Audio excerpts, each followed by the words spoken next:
this is Mary from Mary's Stamping Happenings, and welcome to Tips and Techniques Tuesday. Hope you enjoyed the video, and if you would like to purchase any of these Stampin' Up! Products, just go to marytroutner.stampinup.net. Hi, this is Mary from Mary's Stamping Happenings, and today is just Tips and Techniques Tuesday.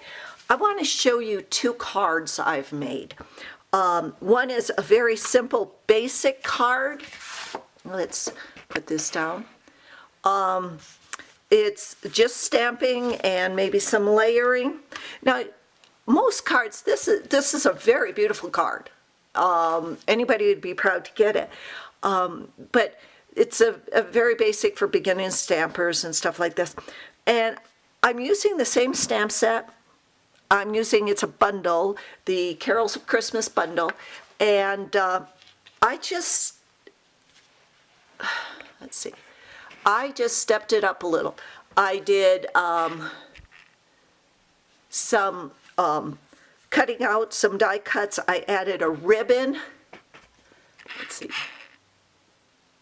And this is just how you step something up. Same saying, same coloring. It's got the green and the cherry cobbler.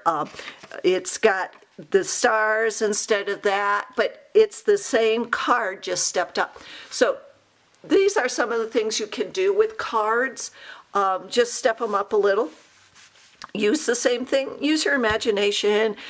Go on Pinterest. Go on Facebook and look at some cards. So if you like this, head over to and follow me on YouTube, and all the materials are down below. Please, I'm an independent demonstrator, and my living is selling Stampin' Up! Products. So please buy your Stampin' Up! Products from me. I'd appreciate it. Thanks. Bye-bye.